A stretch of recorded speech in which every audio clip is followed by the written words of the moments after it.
26,000 চাকরি বাতিল মামলায় সুপ্রিম কোর্টের নির্দেশ, চাকরিহারা সবাই অযোগ্য হিসেবে চিহ্নিত নয়, পুরনো কর্মস্থলে ফিরতে পারেন চাকরিহারারা। নির্দেশের পর বিকাশ ভবনে জমা প্রচুর আবেদন, 4,300 জনকে চাকরি ফিরিয়ে দেওয়ার পদক্ষেপ।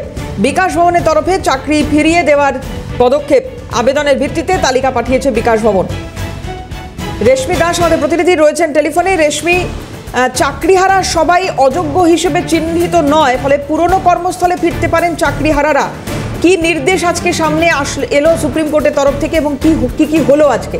নির্দেশ ছিল সুপ্রিম কোর্টের, মূলত নির্দেশ ছিল যারা অযোগ্য হিসেবে চিহ্নিত নয় এরকম টিচিং এবং নন টিচিং ক্যান্ডিডেট রয়েছেন, যারা অন্য কোনো সরকারি দপ্তরে চাকরি করছেন, এই চাকরি পাওয়ার আগে তারা চাইলে তাদের পুরনো কর্মক্ষেত্রে ফিরতে পারেন। এবং তারপরেই বিকাশ ভবনে একাধিক যে এইরকম চিঠি জমা করে যে তারা তাদের পুরনো কর্মস্থলে ফিরতে চান, আবেদনপত্র জমা করে।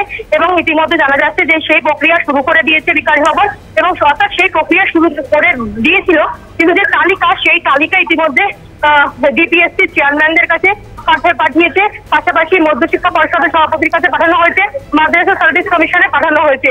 এরকম প্রায় 4,300 জন চাকরির তালিকা ইতিমধ্যে পাঠানো হয়েছে এই দপ্তরগুলিতে। জানা যাচ্ছে খুব শীঘ্রই তারা তাদের পুরনো চাকরিতে ফিরে যেতে পারবেন। মাদ্রাসা সার্ভিস কমিশনেও কি তালিকা পাঠানো হয়েছে?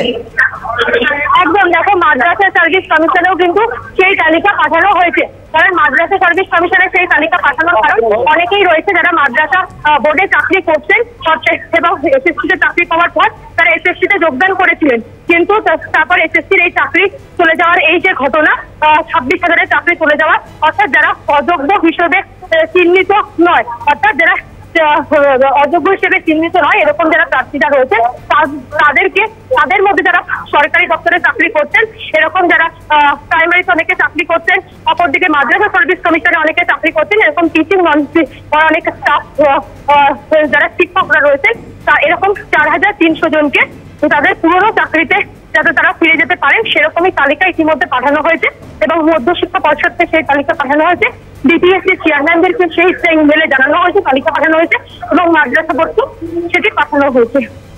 ধন্যবাদ রেশমি, কথা বলছিলাম রেশমি দাস ছিলেন টেলিফোনে।